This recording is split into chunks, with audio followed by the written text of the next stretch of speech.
What is up, everybody? Welcome to another live Pen to Gas podcast on this beautiful Friday afternoon. Well, it could be evening, wherever you are in the world. Listen, ladies and gentlemen, it's an absolute honor again to sit down with my man Cat. But before we get into this episode, it is sponsored by Next Level Financial. Take control of your financial future. Get your I'm still rocking it out. I know you are. I see it. Get your free complimentary financial analysis today by Seth Starnes, man. Dude, Cat, what is up, man? Oof. It's been a hell of a year. We've got a fresh year coming at us. We've got some new stuff coming on. I'll get to ride another MotoGP circuit in 2025. I'm partially disabled and it's a pain in the ass.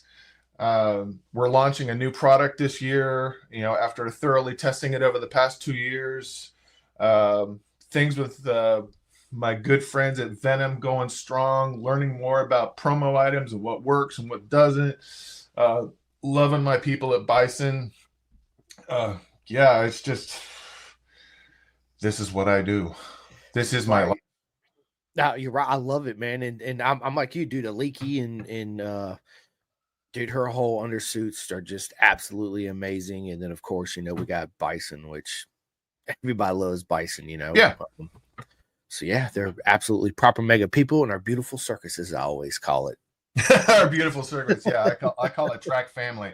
And it's the same all over the world.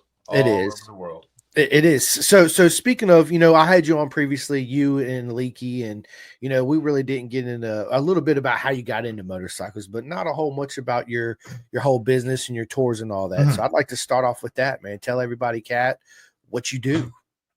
Oh, what do I do? I run Layout Escapes, which specializes in motorcycle tours with track time on MotoGP circuits. At least for this crowd, that's what you're interested in. I do have another product called Trippinars, which we're launching this year, which is a 1 week long hands-on motorcycle training seminar. And it's really meant for the mass market of the United States to get the hell out of the United States just for a week and learn how to travel on your own through Europe. It's not that hard.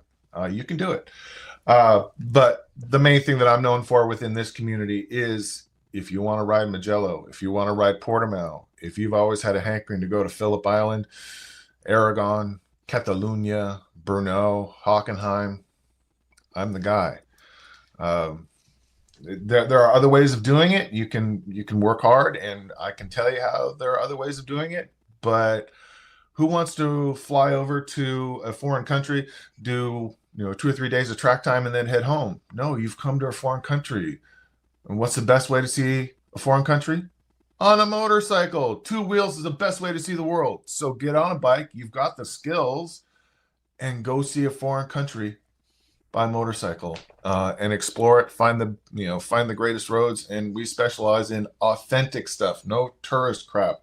We want you to ride like a local, eat like a local, and drag your knee like a local. And they'll show you how. We've got locals there at the track who know the circuit, who are going to train you up on what references to see, where to watch, what to go. And the only problem is it's a little bit expensive. And I know it's expensive because I pay the bills. So this is what I do.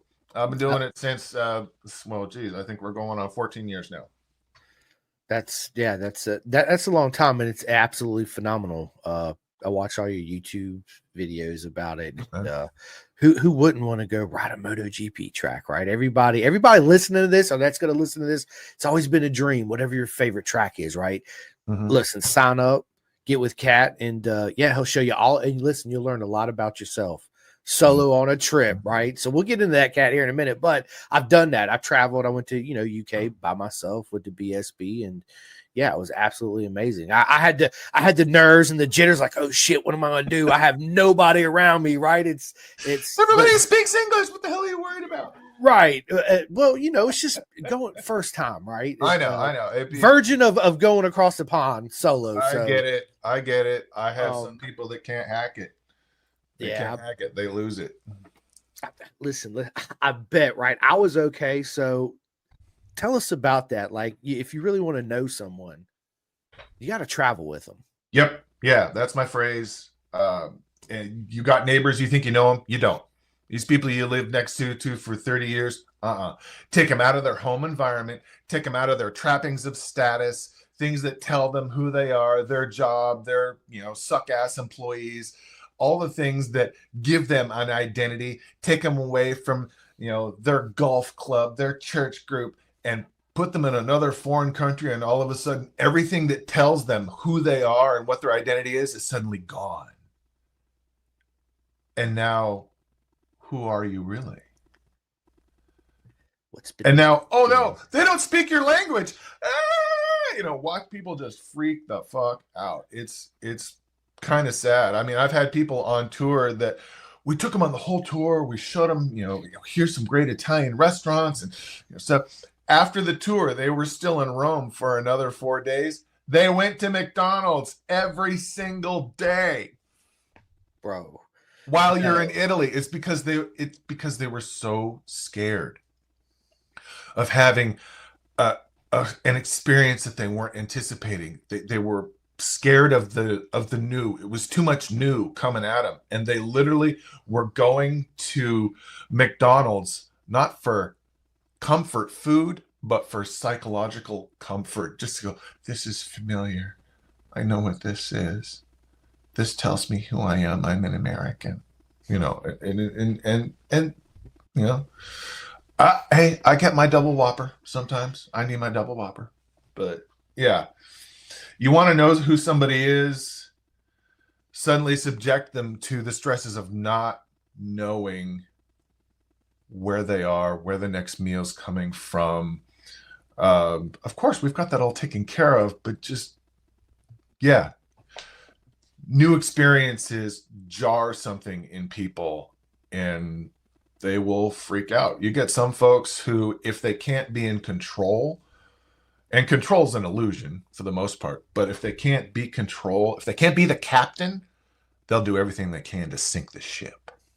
They'll try to get people on the little group and sides. I don't think he knows what he's doing. I bet you I could do this tour better. And this happens rarely, but it does happen.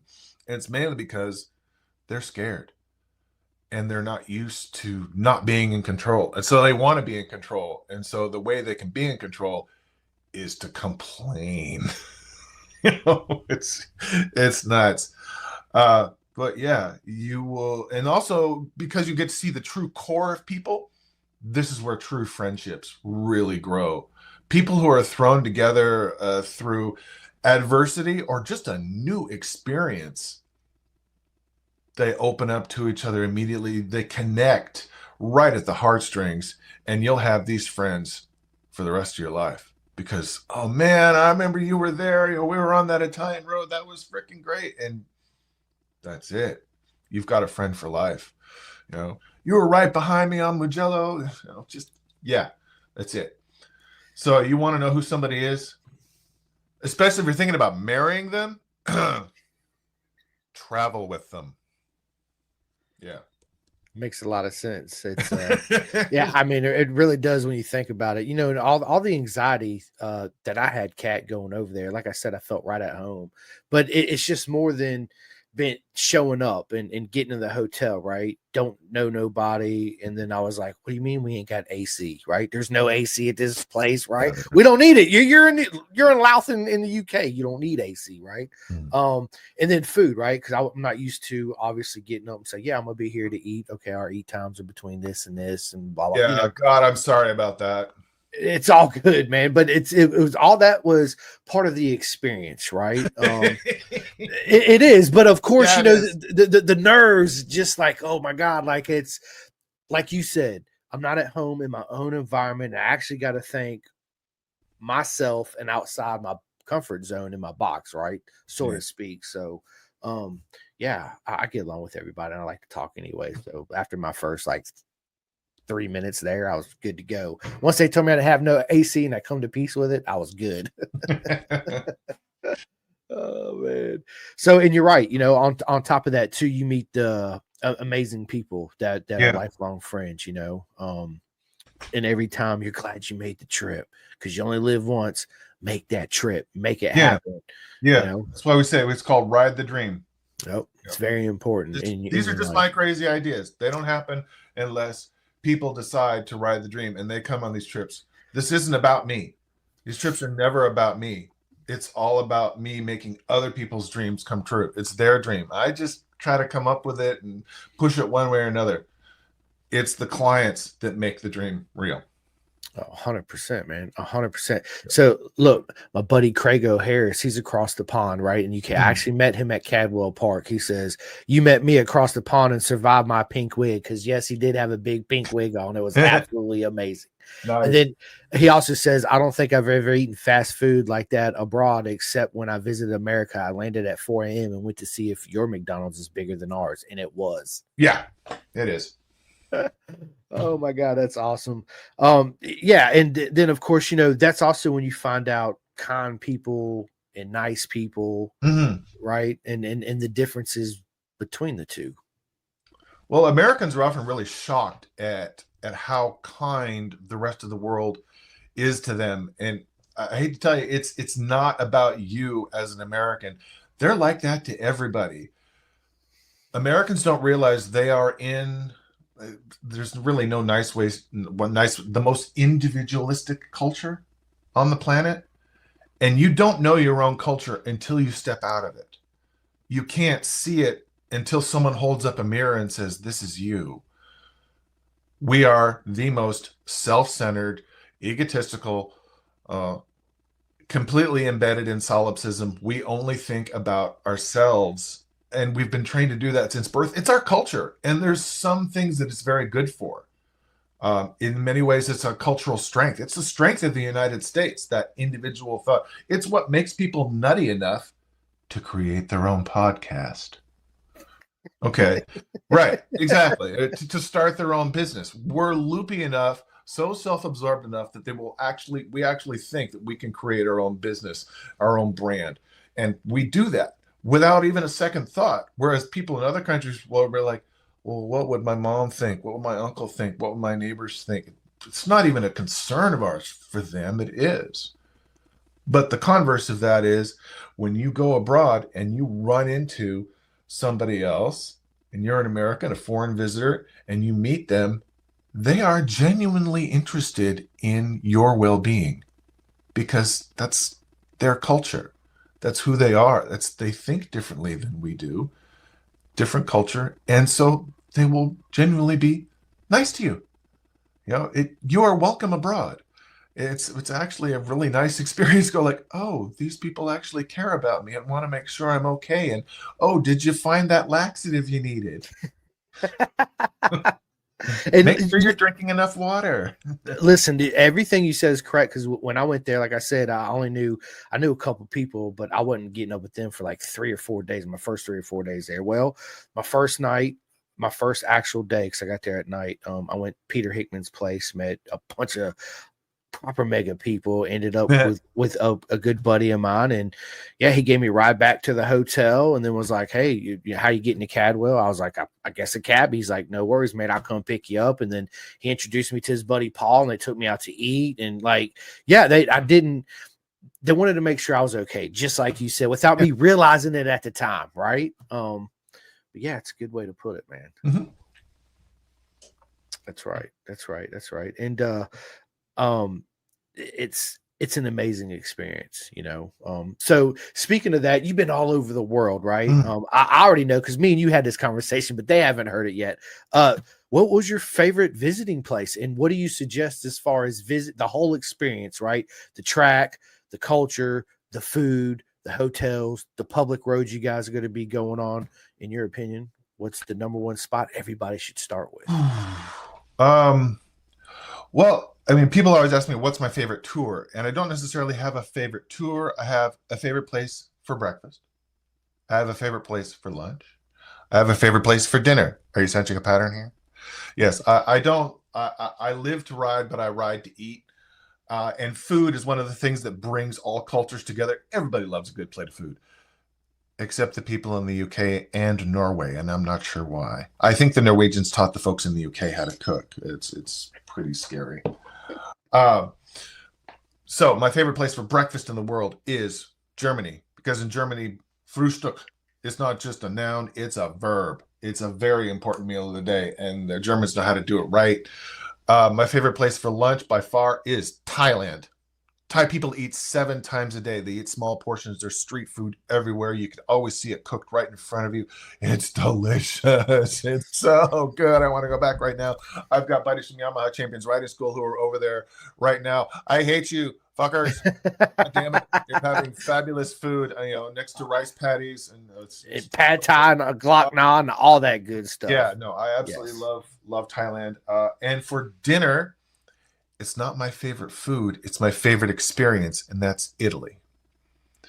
I'm not a huge fan of Italian food, but in Italy, dinner is a ritual. You have aperitif. Basically start getting drunk. Okay.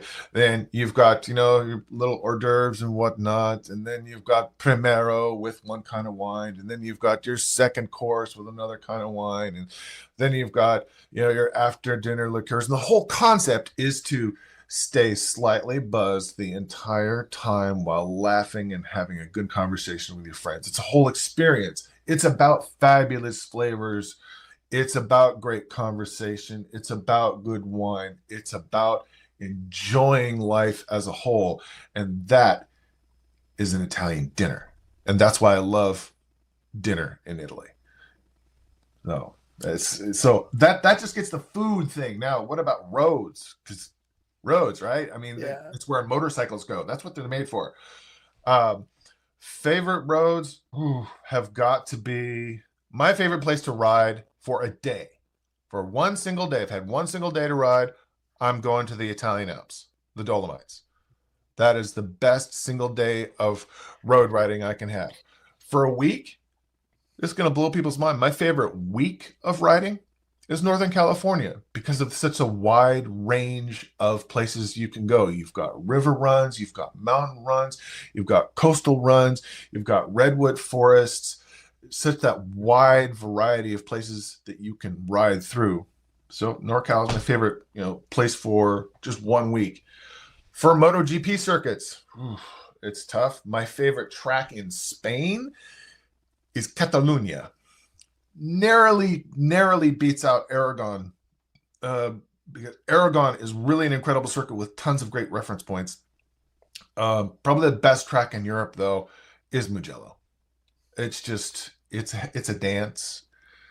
You sway with it. It's like ballroom dancing. What is it? Anyway, yeah, it has a rhythm. You get to know the rhythm of it. It's a waltz. Yeah, you feel it, you swing it, and you get a pattern to it. And then, of course, mind-bending straight that you really have to make sure you brake for that first turn, because if you don't, you will have a compound fracture of your leg and get hauled off by a helicopter. And yes, we've seen this happen more than once. So please remember to brake at the end of the straightaway. Right. Yeah. What other qualifications do you have for how do I judge a destination? Friendliness of people. How about that? Again, I think it comes back to Thailand. Everyone in Thailand is, Sawadee krap, they welcome you. Their whole idea of having a good time that day is to make somebody else happy. So it's the best nation for tourism. I really want to run another tour there. The Italians are very passionate people, but not always organized. So you'll get something delivered to you with incredible verve and vitality, but it's not always on time. Whereas the Germans are always on time and it's always clean and it always works. Because we are German and we make it work. And thank God for that. My best location for starting tours and ending tours is Munich. Because they're German, but they're kind of like slightly less German than other places. The Bavarians are a little bit more relaxed and the Austrians are more relaxed than them, but still they get the job fucking done. And you can always count on them. Anyway, go ahead. Give me another topic about a destination. Yeah. So like say if somebody reached out to you and said, look, Cat, I'm signing up. I'm not really sure what I really want to do first. What way would you persuade them? Say, okay, I think you should start on this particular tour. Okay. Oh, are you coming with a passenger?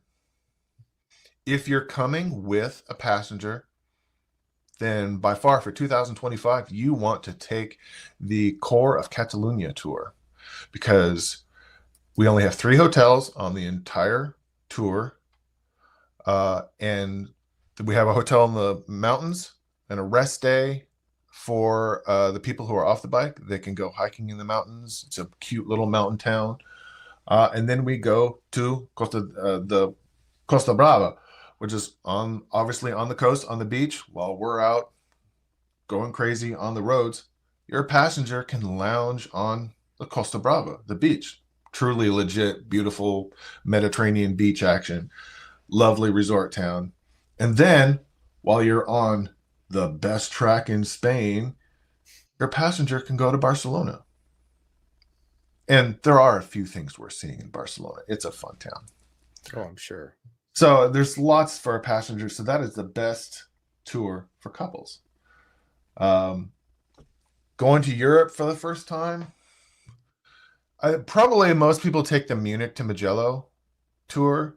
And that's sort of my anchor. If you're going to only do one of my tours, and that's it, that's all you can afford, you're dying next year, you need to do one tour, take the Munich to Mugello tour, because it's going to give you the exposure to the most different things. You've got Germany, you've got the Dolomites, Alps region, which is sort of another culture, and then you have Tuscany. And then you have all the food and the people of those worlds. So that's the most has the biggest variety of cultures and people to experience, is the Munich to Mugello tour. Well, that just leads me into, my next question for you is, what's it like to ride Mugello when you suck? Yeah, I suck. One, I'm 6'2" and like 250 pounds. I'm giant. I have no natural talent whatsoever. Yeah, I suck. And I've ridden 11 MotoGP circuits. This year will be 12. That's my crazy claim to fame, otherwise known as lame claim to fame. And I absolutely love it. But yeah, I suck. And what's it like to ride a great circuit like that? It's amazing, because it shows you how badly you do suck. Because what the top speed of your heroes is on here. On a proper MotoGP bike, let's say you're only on a decent proper leader bike on like BMW S1000 RR or a Yamaha R1, but then you see your lap times and you see their lap times, even World Superbike, or even the people that you're riding with, the instructors, when they choose to let loose, you're like, jeez. But you also realize the quality of the track is not just about track surface. It's not just about rumble strips that you can ride on in the rain, because they're made with the proper material and the proper grit. It's about the reference points. There's so many reference points at these tracks, both mere like actual signs like braking marker, braking marker, braking marker. There's service roads, the rumble strips that end at the appropriate time, the lines coming out from the side of the infield into the track that you can see, that's where I'm at. So there's so many different things you can use as, I'm going to turn in here, I'm going to get on the gas here, I'm going to my exit point, I'm aiming here. It really helps you put together a lap quicker when you have so many reference points, as opposed to that dirty divot over there. I'm going to aim for the porta potties in the distance, and then I'm looking for that old light that doesn't work anymore. Oh, they took that down last year. There's a consistent amount of reference points that really enable you to put in the lap together quickly, so that by day 3, you actually feel like you know where you are on the circuit, as opposed to, geez, I know Aragon better than I know my own home local track of Thunderhill, because Aragon has so many more reference points. So it's more reassuring, but also it's humbling, because this is where your heroes ride, and yeah, you suck. and it was saying that you also obviously they can rent bikes too, correct? Yeah. With our tour packages, our escapes, it always comes with track bikes. I'm not asking you to, load your bike on the plane. That's not going to work out well. Really, it's not going to work out well. Yeah, it's not if you take it apart, right? Send it. Yeah, it's amazing, man.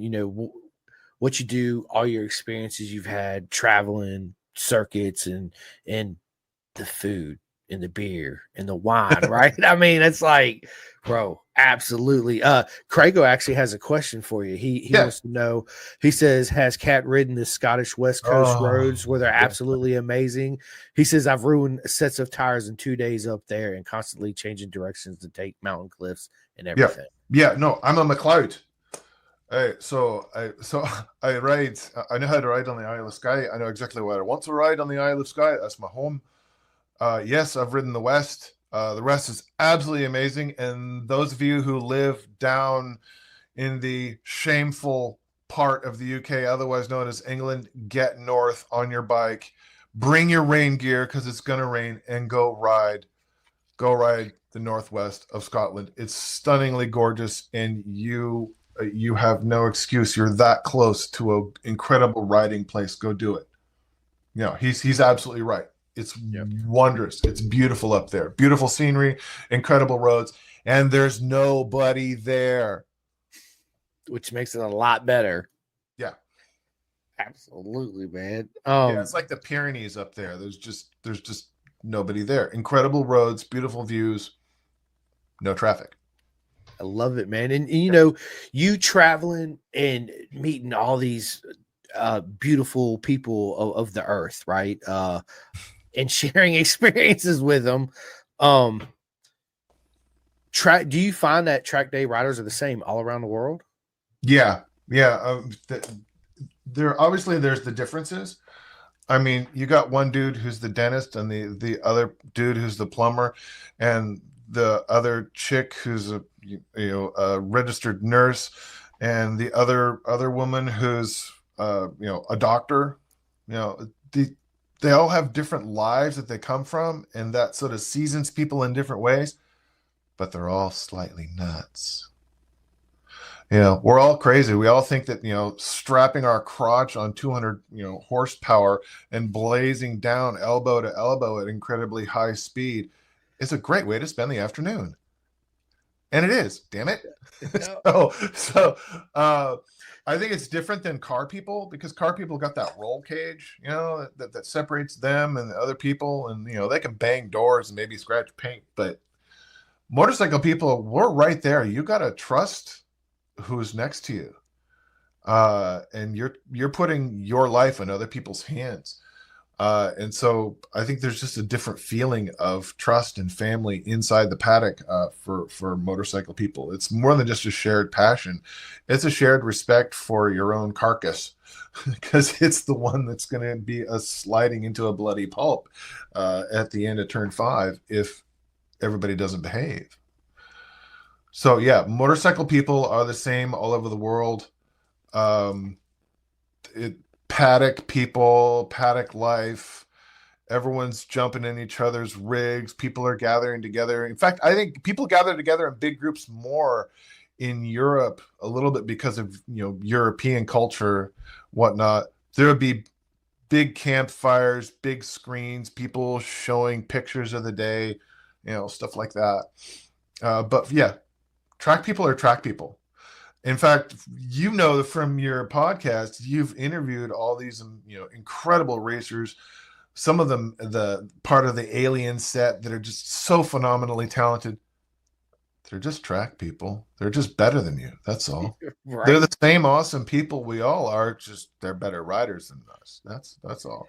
That's one of the things I like about the Yamaha Champions Riding School group is they're phenomenal riders. Many of them current champions, but they're not egotistical. They're not like, I'm so much better than you. No, it's just, I'm better than, I'm good at riding, and I'm going to try to help you. That's it. They're track people, the track family. Our beautiful circus, as I call it. All the same as all, they're the same everywhere, right? It's absolutely. And was saying that, me and you had this conversation, but tell people what you mean when you say that you are not an American, my friend. Oh, yeah. Well, I mean, there's plenty of people on social media that are like, oh, you have a passport? You hate America. Yeah, I get a lot of the, why don't you freaking leave then? You don't love your country. It was such a wad of horseshit. It's so boring after a while. But I have been out of the country so much that when I'm abroad in Europe, nobody thinks I'm an American. I move differently. I talk differently. The clothes I wear. Most of the time people think I'm most of the time they think I'm Dutch. Just because I'm tall, really.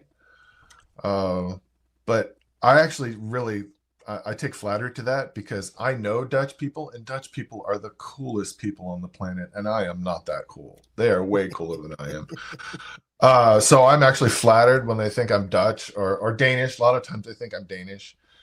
But I've lived outside my culture for so long that I don't really fit in it anymore. I don't shop like an American. I don't eat like an American. I don't eat like a European. I'm a citizen of the world. And for that, I catch a lot of flack. A lot of people hate me because how dare you know things about the rest of the world? Yeah, I'm sure you can guess which members of the political spectrum just absolutely despise me. Because I'm sorry, I've been there, and that's not true. They're trying to tell me that like folks in Spain hate you, or people in Japan, disrespect Americans. No, they don't. They don't even know who you are. They don't care. Yeah, it gets silly. So yeah, I've been outside the U.S. so much that I don't really. When I'm in the U.S., I don't look like I'm an American either. If you want to spot an American in Rome, I'll give you the top tips on how to spot the American in Rome. This is gonna be rude. So I mean, some people are gonna give me shit for this, and that's fair. That's fair. But there's a reason for it. Okay, there's a reason these types exist. It's because a lot of times they're true. Okay, look for the guy who is overweight, wearing a t-shirt that desperately needs to be washed and has some sort of blatantly American sports team on it that nobody in Europe would ever know. Has to be wearing athletic shoes of some sort, a fanny pack and a day pack, even though they're only going out walking for the afternoon. Has to be wearing a baseball cap and speaking at double volume. That's the American. And you can spot them on the way to the Trevi Fountain, no problem. No, you can hear them. You can hear them coming because Americans abroad, especially their first or second time, always speak at double volume in the desperate hopes that somebody else who speaks English might hear them. Yeah, that's awesome. And it's horrible because when they're on the subway, like the locals are like, "My God, will you shut the fuck up?" I bet, man. It. But with saying all that too, it's that's when you want to be. You call it be a tourist, not a traveler. So tell everybody. No, be a traveler, not a tourist. Yeah. Okay, I can see. I fucked that up. Yes, the opposite way. Be a traveler. No, a traveler goes to understand. A tourist just goes to see. Tourists will run back and forth, desperately trying to check off this little list, like shopping items. Like, I saw that, I saw that, I saw that. I got a selfie in front of the Trevi Fountain. Here I am at the Hofbrauhaus. Not having, meanwhile, missing the authentic life that's happening right in front of them. Today is, some festival. That's the one thing about Europe. There's always something happening. It's always a festival or a game or a market day or a race or a concert. Something is always happening in Europe that involves groups of people. It's way different than the US in that respect. There's always groups gathering together for some reason. And you go check it out and you go, wow, I never thought of that before. Oh God, that tastes awful. What does that smell? They actually ride those things, Who told them that was okay to wear out in public? He's wearing socks with sandals. My God, there's another one. It's but this is Europe, and this is the things that you can notice if you open your mind and you see the world and observe it and become mentally engaged instead of running from internet approved tourist trap to internet approved tourist trap, trophy hunting, getting the little tchotchkes that are just going to come home and gather dust or be stocking stuffers. Be a traveler. And people welcome travelers. Travelers who are genuinely curious about the country they've come to visit and ask questions that are obviously not based upon themselves, but show a genuine interest in the country they've come to visit. Travelers don't have any problems. People hate tourists. And you know it, if you live near a touristed area, you hate tourists too. They always get in the way. Why? Because they don't think about the fact that they're a traffic hazard to other people. They're not thinking about the rest of the world around them. They're thinking about just what their little schedule says today and what they've got to get a picture of that to prove to the world that they actually went all the way to the top of the Eiffel Tower, even though the view from the shopping center over there is absolutely free and much better and is not filled full of tourists. But it doesn't matter. You had to get to the top of the Eiffel Tower and take your little picture. Nobody who lives in France goes to the top of the Eiffel Tower. If there's no locals up there, maybe the locals know something you don't. So, yeah, please be a traveler, not a tourist. And that has a lot to do with what we've been dealing with the Tripinar product. So tell everybody about the Tripinar. Well, I worked in the travel industry long enough to see that there are some problems for the motor traveler world. A lot of people will never take a motorcycle tour. One of those reasons is because of pace.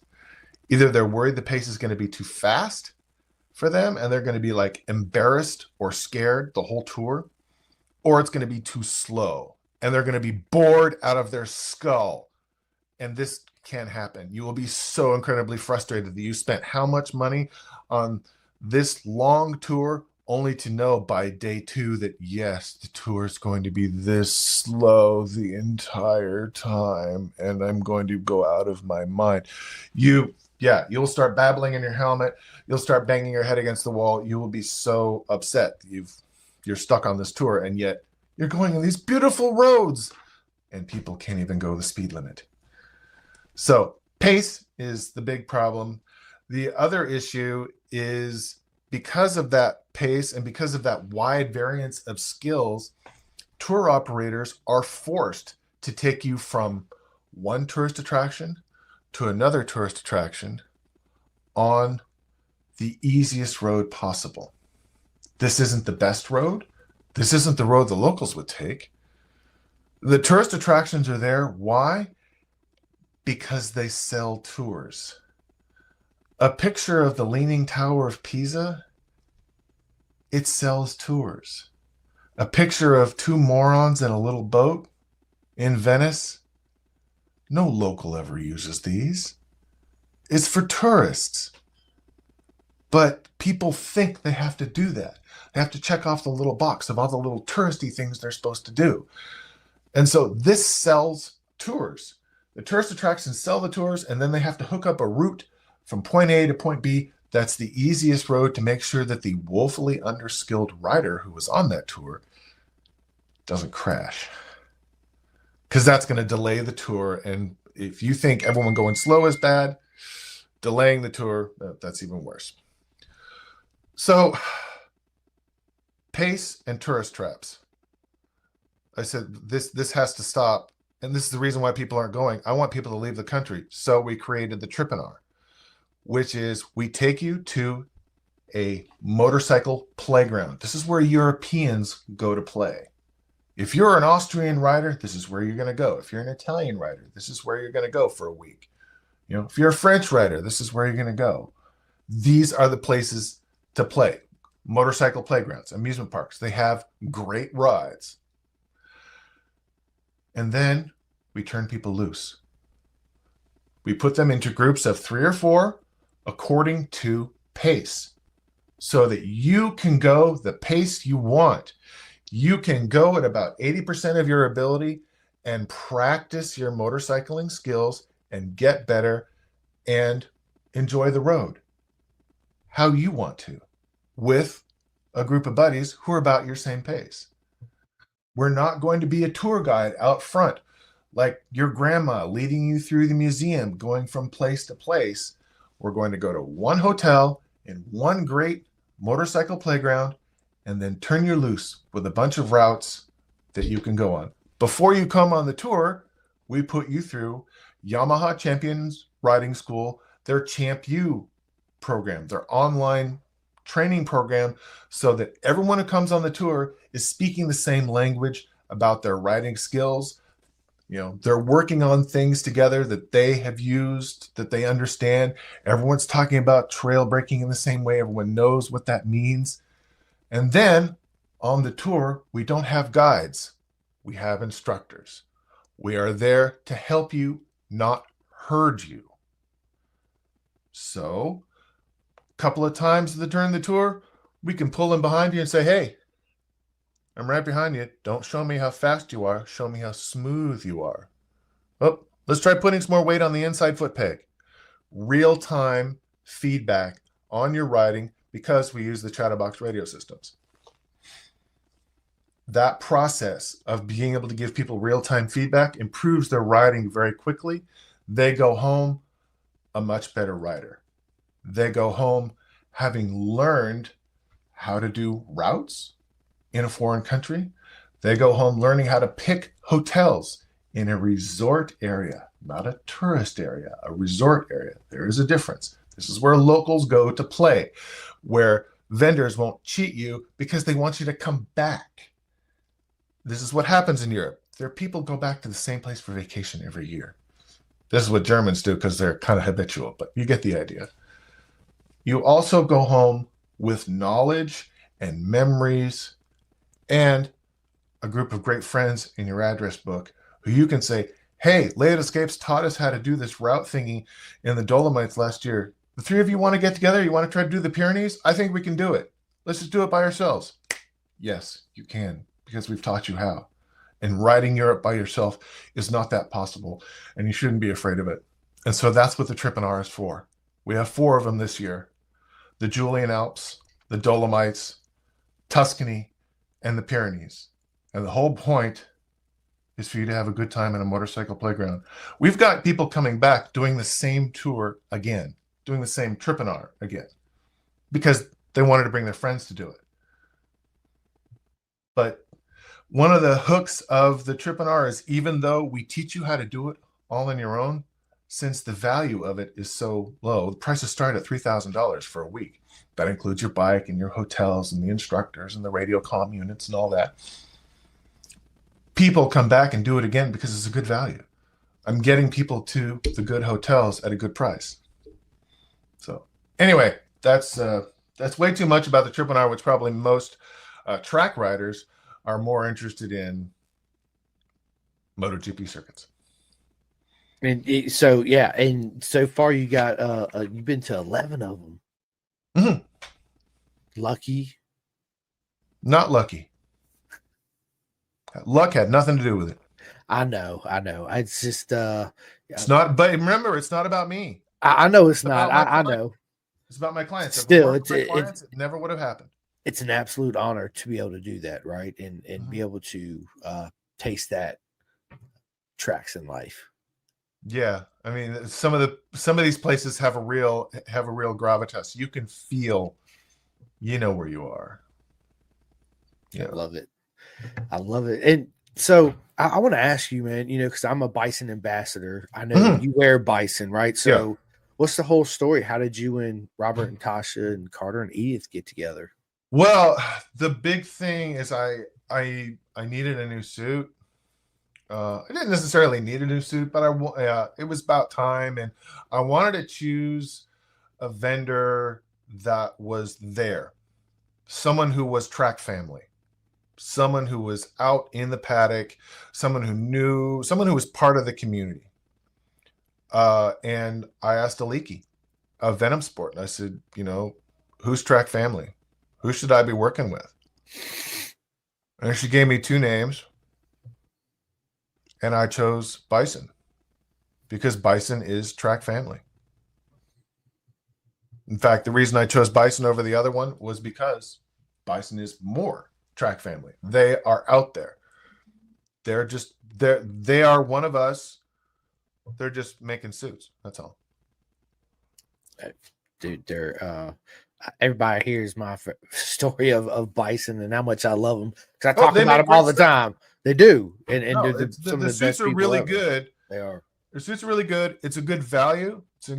It's an incredible value for the price that you pay. And can you get a better suit? Yeah, maybe you could. I think you could, but you'd be paying 3 times the money for it. It's an incredible value of the suit. My airbag fits in it just fine. And I really got to hand it to Bison. When I show up, my first time I showed up wearing that suit, it was at Portimao.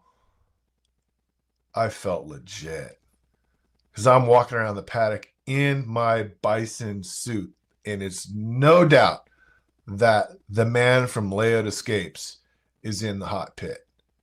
And I was just like, yeah, this is me. That's it. Oh, man. Yeah, I felt ridiculously good because, there is a certain amount of inner peace that being properly dressed can deliver in a way no meditation or prayer could ever do. And it's just called, I live good. Yeah, and Bison provides that with a quality suit that lasts. I love my suit. Absolutely love my Bison suit. I got one. I absolutely in love with my Bison suit too. It's hanging up right here in the background. It's absolutely amazing. The gloves, I got the gloves, the chest protector, the undersuit, the whole 9. They are they just did come out also with the new pair of boots too. Well. No, I'm interested in trying the boots. I've been talking to Rob. I said, as soon as it's ready to go, Late Escapes is going to push out the boots and say, everyone, get your feet in these. And boots, I had to hand it to Rob. Boots are tricky. Yeah. Fitting boots, it's not easy. And having a protective boot that's comfortable, that's a big puzzle. So I got to hand it to him for taking that step. That's a bold step to go into boots. And it is. And they knocked it out the park, actually. I've seen them. Okay. Personally. Great. Yeah, they're absolutely amazing. I bought a pair of boots, Formula 1s or Formula 4s, well, whatever they are. They're the newest ones, right? I had a pair of the Super Tech R's, which I really didn't like. But I bought those before I knew they were going to come out with a pair of boots. Otherwise, I'd have obviously bought the Bison. So, but yeah, I've seen them, touched them, played with them. They're amazing. Good. So you're going to love them. Okay. I'm looking forward to it, especially because it's going to match my suit. Right, dude. And dude, since we're on the subject with Bison, they make it so easy for you to get a full custom suit. The whole process is simple. You choose everything. They give you so many options. And if sometimes it's overwhelming, with all the options, it's like buying a car. You can do this color and this color and this color and blah, blah, blah, blah, blah, right? But they make it simple for you and they simplify it, right? And they're just amazing people through the whole process. No, Rainey made it really easy. I mean, we already have a brand look here at Layout Escapes, so it was pretty obvious what colors and stuff we were going to choose. And I turned Rainey loose on it. Says, "Here's our look. Make it happen on a suit." And so she did, and it was just only some minor tweaks, and we were ready to go. So I'm giving credit to Rainey at Bison for doing the job. She did it. She's responsible. She's my stylist. That's right. Listen, bisontrack.com. Treat yourself. You guys deserve it. Straight up. Buy you a custom suit. It's 2025. I mean, what was saying that? What air vest do you run in your Bison suit? I'm using the new Alpine Star 7X. And it's a vast improvement over the 5 and the 10. The 10 was a nightmare because I just couldn't get it to work right. Whereas the 7X, boom, out of the box, it connects, it's ready to go. So I'm very impressed with the new 7X, and I endorse it.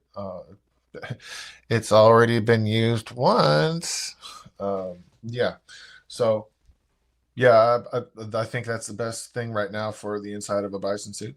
But I do not have any comparative data on other airbags, so I can It's only just say the Alpine Star worked good and with a minimum amount of fuss. And who wants to deal with fuss while you're in the pits and trying to get out for your session as the clock ticks down? nobody. Let's just be honest, right? Yeah, not one of us. So yeah, man. And uh avoid Lisbon. You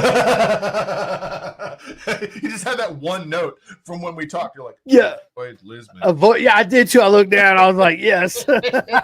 You like that, right? It's a great transition. No, but that's it. You got it. You got it. No, avoid Lisbon. We are doing Portugal and Portimao again this year. In fact, newsflash, news alert dates. Who's going to get the dates first? It's going to be Pin the Gas podcast. Let's see. We are going October 28th to November 8th. October 28th to November 8th is the dates for. Yes, he can come too. Is the dates for our Portugal and Portimao tour. But we are not going in and out of Lisbon because Lisbon is a tourist trap hell. It's way too many people, way too many tourist traps. It's so scuzzy, it feels like it's being run by the Russian mob. It's upsetting because the town itself is actually beautiful. It's a beautiful old seaport with loads of history. It's a wonderful place, and it's just been ruined by every tourist scam you can possibly imagine. Incredibly overpriced hotels, and I won't have anything to do with it. So we are going to go into Malaga, Spain, and we're going to do our tour in and out of Malaga. We'll probably spend 5 nights. Yeah, 5 nights in the town of Portimao, downtown, not too far away from the coast. And then we will head each day in on our street bikes and using the luggage van and do track time on Portimao. Difference here, we're doing 4 days of track time on Portimao. That's going to make this tour more expensive because it costs me a lot more. Track days are my most expensive part of the tour, but 4 days on Portimao. Right. That's all you got to say. 4 days at Portimao. Right. Yeah. Yeah. That track is everything it looks like and more. It is crazy good fun. It's not as intimidating as it looks, especially that downhill right-hander after the straight.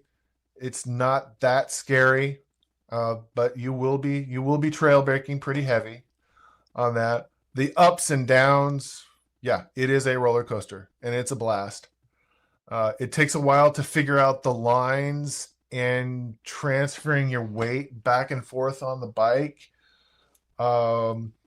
It's not as tough as say like a track like Jerez where you're doing a lot of heavy braking, but you got to move around because you're forward and then you're back and then you're forward and you're back and moving around, and you're moving your neck around too because you're going down and up and down and up. It's a blast. It really is. It's a great fun circuit. It's new, so yeah, definitely highly recommend it. I have 10 slots this year. I'm sure 4 or 5 of those slots are going to fill up the second I release it onto my website. And probably not far after that, a lot more will booking up. I will make some what I call track snacks, which is just the hotel and the track days. It's going to be expensive as all hell because it's just the most expensive part of the tour. But if you're short on time, that'll be the thing. But obviously, I will sell track and tour spots. If I sell them all, then there won't be any room left for track snacks with just the hotel. But we'll see what happens. proper mega, right? That's awesome. You guys heard it right here first. Yeah. Yep. So that's awesome. It's man. What's up, bud? Can I ask you a question? Yeah.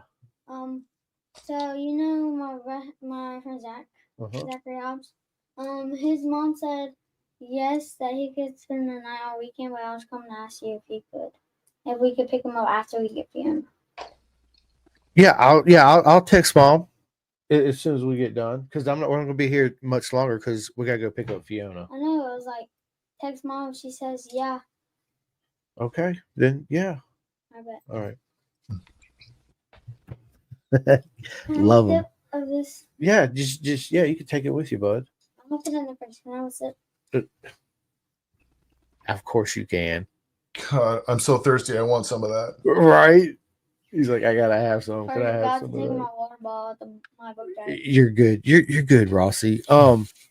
If you got any announcements to make, I'll run and get some water. Right. No, yeah. I mean, you go ahead if you need. I don't know if you're editing this up or if you're doing this live all the time, and like we got some people who are gonna be pissed off if I run away and go. No, dude, you'll be fine. All right, I'll be right back. Yep. All right. Yeah. So listen, thanks, dude, Crago and Rory, and Chris. Yeah, I'll get you guys questions. And August Nord, what is up? Crago Harris, you're always proper mega mate. Chris, dude, listen, you got to get in touch with me, homie. Which, I've been giving you a shout out a lot, Chris. Dripping wet. Absolutely. Oh, yeah. Is that Chris? He popped in here for a second. Oh, no, Chris makes legit stuff, man. I like Chris's designs. I mean, he's definitely got a brand. I mean, anytime you see Chris's stuff, you're like, hey, that looks like Chris's work. Oh yeah, I had the honor to actually meet Chris in New Jersey. So, yeah, New Jersey. I don't know if that's an honor, but Chris, yeah. at Moto America, it was yeah, I go there every year. So actually, August Nord says hello, Cat. Hey, August. Yeah, I was the worst pit crew ever because I didn't know she was coming back in. And so she's like left there sitting there in the hot pit wondering where the hell I am. I felt like such a douche. He's like, where the hell is Cat? Cat, or those Cat. No. My buddy Chris said, hey, I got a friend of mine coming out and can you help them out at Laguna Seca? And I'm like, yeah, sure. Track family's track family. Yeah, August is definitely a character.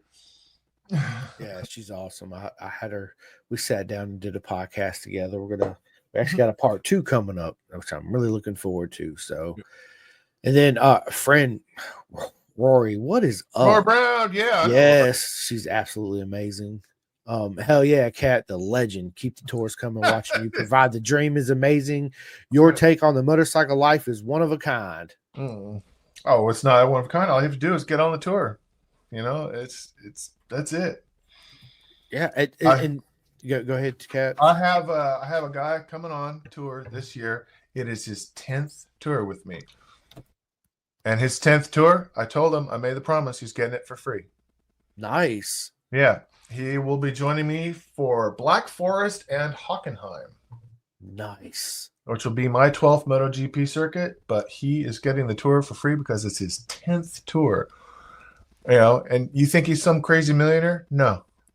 He drives a snowplow. He saves up his money, saves up his overtime, and this is what he does. I love it. So, it's not about big money. It's not about big money. It's about priorities. It's about things over stuff. Have you ever cleaned out, a dead relative's home? You'd be like, look at all this junk, all this stuff. What use is all this stuff? Yeah, well, that's another American culture thing. I don't think I've ever seen any culture that has a problem with hoarding. It seems to be a U.S. only thing. Yeah, we hoard stuff. We're famous for it. So, yeah, quit buying stuff and invest in yourself instead of somebody else's bottom line and buy experiences. I love it. Yeah. So, does your prices difference between variate between the tracks or the tours people take and pick and choose? Yeah, it goes anywhere from probably low 9,000s to high 11,000, mostly because of, again, the number of track days we're doing. That's where Portimao is really getting is it's going to be another $1,200 because it's another track day. And then Core of Catalunya is probably the best bargain because our tour bikes, the bikes we use for the tour, are immediately returned when we come back because the rental station is right next to the track. And then we just take the luggage van back and forth to put people from the hotel to the track at Catalunya. So we have 3 days on other tours where the bikes are just kind of only used to transport people from the hotel to the track. Whereas on the Core of Catalunya, we've got 3 days where we're not paying for motorcycle rental. And so that just lowers the price. So that makes that tour that much more of a bargain. And also, since Catalunya circuit is right there next to Barcelona, we're not having to pay for a hotel room for the van driver. So it's just saves money there. We pass those savings on to the customer. That's just what I do. I know that's probably wrong. I love it, man. I love it. Well, listen, Cat, this has been a proper mega Willy good time. We're definitely going to sit back down and continue this conversation and do a part 3 for sure. Yeah, I got to get off here in a few. I got to go pick up my Princess Fiona that had surgery today. So, okay. Yeah, super excited to go pick her up and bring her home, All right. Yeah, just drop a link, layoutescapes.com. That's where the schedule is. That's where the current tours are. And if you want to just get out and just do a great foreign trip abroad, don't have a lot of money, don't have a lot of time, take a trip in our. There it is. I love it, Cat. And I'd like to thank everybody that watches the podcast. If you guys have not, please go to everywhere, hit that like and subscribe, the bell, the whole spiel, right? The whole thing. You guys know the deal. Thank you to Next Level Financial. Go ahead, Cat. All right. What'd you say? Oh, I just said like and subscribe. I love it. Big thanks to bisontrack.com, Chef Eats, TST Industries, my man Martin at the Clothing Kings. You guys can go to theclothingkings.co.uk, get all your Pendergast merch. Listen, Superbike Supply, my man Eric from there, SFL Mini GP in South Florida and Jersey, RD Racing, and my mate Jake Marsh out there in BSB, Vet2 Track. Track. Yes. So Jim, man, he has his whole motto is carrying PTSD one lap at a time. Jim is a proper American hero. He is. Absolutely. We all love Jim. I love Jim. Yeah. I've done 2 podcasts with him, met him in real life, and he's just those other fake veterans charities. I'm sorry, that's what snipers were invented for. Those guys make me absolutely ill. Jim is the real deal. He's legit. And you want to support veterans, he's your guy. Yep, 110%. You guys hear me talk about them all the time. Flying Eyes Optics, 64-degree race, and they send me a custom 2-piece undersuit, which is absolutely amazing. Ghetto Customs, Chris Parrish, Carnes Performance in Pennsylvania, KYT. Yeah, Chris is awesome, man.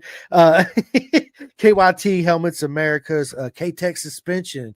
My brother's in a beautiful circus, dude. Birch, Kendall, and Dakari, RTR, Ready to Race in North Carolina, Coleman Power Sports, MacLeod, Escapes Tours, right? Road Racing World. I need people to go to roadracingworld.com, sign up, and donate to the air fences. It's imperative that we have them. Yes, any amount helps, and we greatly appreciate it. And STG, and of course, Dripping Wet Graphics. Absolutely. Yeah. Shout out to my friends at Venom Sport. Aliki is the queen. Yes, Aliki is. So yes, big shout out to Aliki Venom. You know what? I wrote that down right here. so big shout out to Aliki. She makes amazing undersuits too. I need to Aliki, if you hear this, I need to reach out to you, shoot you a text, shoot you a message, because I want a Venom undersuit custom. So I left her a message yesterday. I was looking at more promo items, what I'm going to do when we do different stuff. It's very rare that words from a political figure will affect my business at all, but unfortunately, the orange one has spoken, and now my luggage tags have gone up in price 4 times. And so I have to stop doing luggage tags, and I'm going to have to do something else. And I've decided I'm going to just invest more in Venom shirts for my clients. So, hey, I'm happy to do it. Aliki does a good job. Oh yeah, she sent me a Johannes Foggers top. Yeah, Jonas Folger. Yeah, I met Jonas. and I did a photo shoot with him in Mugello. Dude, he's awesome, and he raced him. He was proper mega fast. Well, it's not only that, but he is exactly what I'm talking about. He is track family. He's just like us. The only difference is he's freaking fast. He's amazing, really right? Fast. Yeah. He's really fast. Other than that, he is just like everyone else in the paddock. Got his little cow logo on his van. That's the only way you know that that's Jonas Folger's van. It doesn't say Jonas Folger, MotoGP rider. No, it's just there's this little cow. That's Jonas. And he's gonna kick your ass because he's fast. He's gonna show up, pull the bike out, and that's it, right? But a lot of times he's out there on Mugello on like a mid-level bike, like a 600 or something, and he's just whopping leader bikes' butts all over the place. Yeah. Which makes it more fun for him, right? Let's just be honest. Yeah, absolutely. And I'm sure he's absolutely super cool. You know? He is. He absolutely he's totally legit. He's track family. Yeah, 100%. Oh, big shout out to my man William Posse right here. Thanks so much for that hat, bro. You are absolutely awesome. So yeah, man. Listen, Cat, I'm gonna get off here. This has been a proper mega time. This episode will be out on Spotify, iHeart, all that good stuff tomorrow. Cheers. You go back to my YouTube channel and rewatch it as soon as I end this. And yeah, Cat, I'll give you a shout. We'll set up part 3 and heal up my friend and have a speedy recovery. Thanks. Yes, let's go. I love it. All right. See you guys. See you, bro. Calling all two-wheel enthusiasts, get ready to rev up your earbuds with Pin the Gas Podcast, the ultimate motorcycle racing podcast, hosted by Chris Simcoe, one of our very own excellent leaders here in Roanoke, Virginia. With expert analysis, behind-the-scenes stories, and exclusive writer interviews, Pin the Gas Podcast delivers the adrenaline rush of the racetrack straight to your ears. Whether you're a diehard fan or a curious newcomer, you'll gain insights that will transform how you watch and understand motorcycle racing. On your favorite podcast app, join Simcoe as he takes you on a high-speed journey through the world of motorcycle racing. Pin the Gas Podcast.